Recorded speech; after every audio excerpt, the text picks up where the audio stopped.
assets, opportunities even that you may lose. You must ask yourself if you love the people, because the only thing that can bind you to the people you serve is love. Ambition is not enough.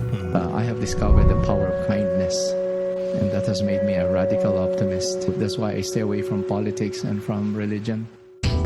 Countries that take unilateral action or coercive action. Actually like Pinoy personally. It's not a beauty contest who's ahead of who, but to... Once upon a time, we were all irrelevant. And I sincerely believe that there will come a time we will all return to the dark embrace of irrelevance. Martin's Mancave.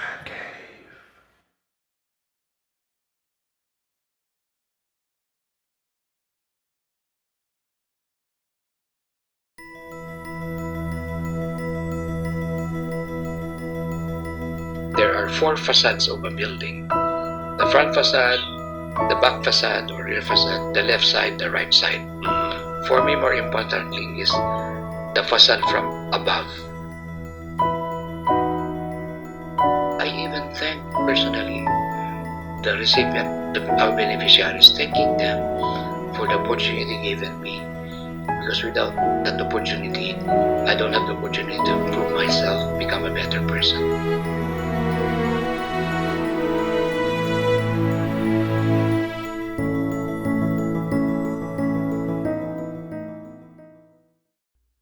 This is Martin's Man Cave here on podcast.ph. Welcome to the 82nd episode with architect Jun Palafox, when we're talking about leaving a legacy and how people will remember, how he'd like to be remembered after 1,000 years. I mean, how do you even plan for 1,000 years, right? It's probably one of the most noble plans ever if you plan way, even after your time. So, paano yun, sir? How do you plan for 1,000 years, and how do you even want to be remembered? It's I did my best not just to be successful but to be significant. I was introduced billions of square meters of land that we have master planned, millions of square meters of building floor area. Just the calculating the beneficiaries if we did a good job, which will last several generations. And we've written 2 books on architecture, urban planning, and how we approach design, planning. And we always look at the beneficiaries and who are these beneficiaries. And people ask me, why do I have to share my company secrets? And I said, it challenges me to be better. And I think we have been given many awards on architecture, urban planning, real estate development awards, leadership, management leadership. But the one that I really cherish more are the beneficiaries who are marginalized, discriminated on, and helping people like somebody who wouldn't have money to see a doctor. And that's outside my architectural box. And it's a combination of all, like not just architecture for commerce, architecture for business, architecture for government, but the architectural activism, like exposing corruption or giving up $1 million to save 366 trees in Subic. I was harassed there. Because for me, a 50-year-old tree, the replacement value is 9 million pesos. We already had a contract as principal architect for that 6-star hotel, but we were instructed to destroy 366 70-year-old trees. I returned the contract. I got a libel case and harassed after that. But the rest of the world, international media came to meet me, to meet the crazy architect who would give up $1 million to save a few trees. So these are very, very little steps, small things that have the greatest impact. And I'm still a work in progress, and continue to search ways how to improve life, but planning progress, developing opportunities for others. Let's talk about family. Your wife Wilma, your 3 children, Katrina, Karima, and Philip. Ano ang role ni Wilma sa buhay mo? Wilma had always been very, very supportive. Like when I accepted the job in Dubai, she is a MBA graduate at De La Salle.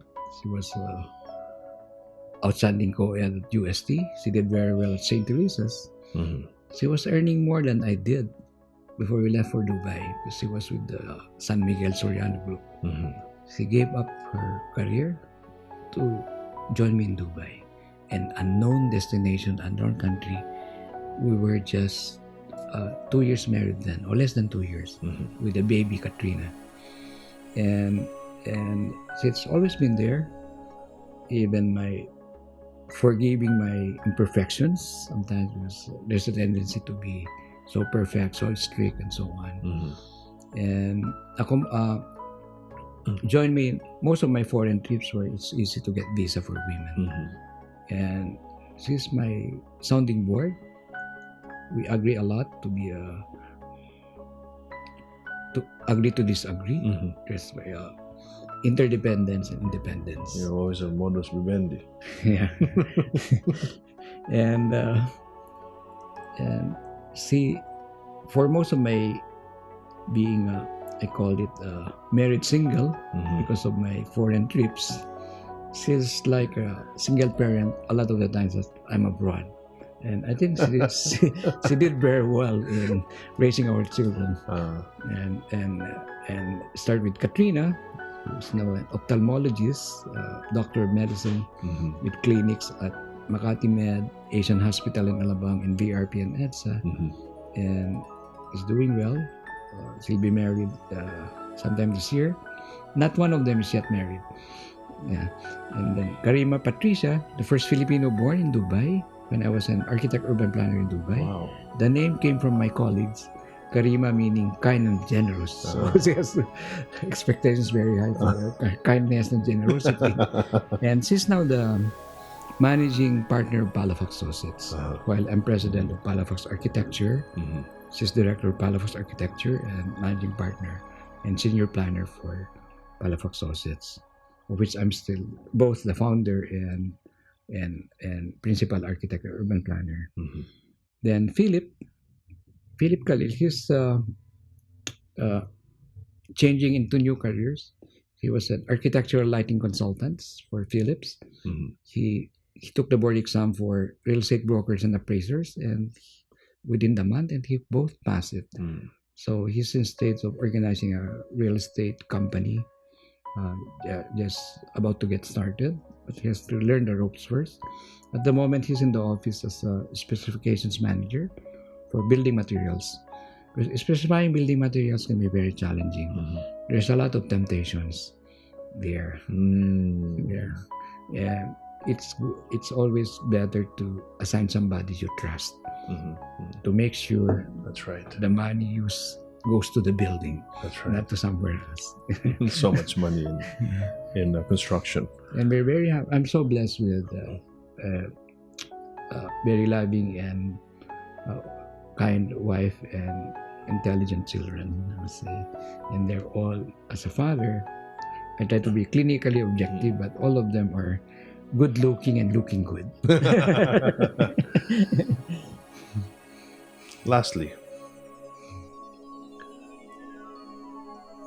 you've reached the zenith of this industry, urban planning and architecture.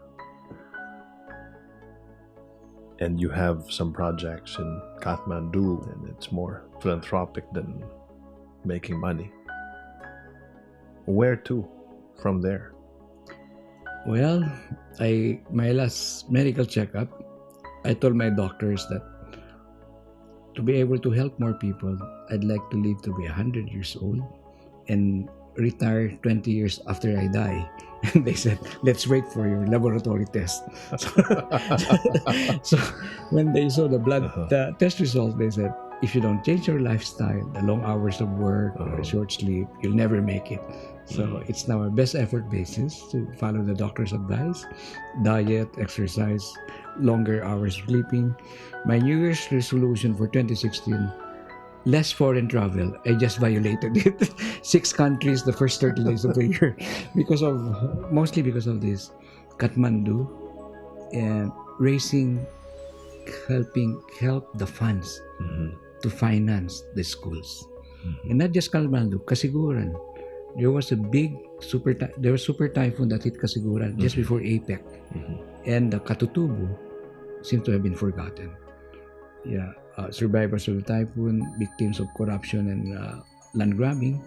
And the ones funding the school we designed for Kasiguran are NGOs from Switzerland, headed by the Bishop of Basel. So they're the ones building the school. And again, we donated 70% of our fee. Yeah. Thank you so much for your time, sir. God bless you. Thank you very much, Martin. And thank you for the opportunity to share and letting me look back, and this conversation give me the opportunity again to take a rear view mirror of my past and the windshield panorama of the future. I'm excited to see your projects in Kathmandu. Maybe one of these days I'll fly with you to Kathmandu. The famous, the great architect Jun Palafox, ladies and gentlemen, on the 82nd episode of Martin's Man Cave here on podcast.ph. Thank you so much for watching and listening. Again, you can download us for free on iTunes. You can also listen through Automatic. You can go to SoundCloud, Stitcher, and YouTube. Watch us on YouTube and Facebook, or go straight to www.podcast.ph. I'll see you again next time. Thank you so much for watching and listening. This podcast.ph presentation is supported by Martin Andanar's Homecast Studio and Audio.ph.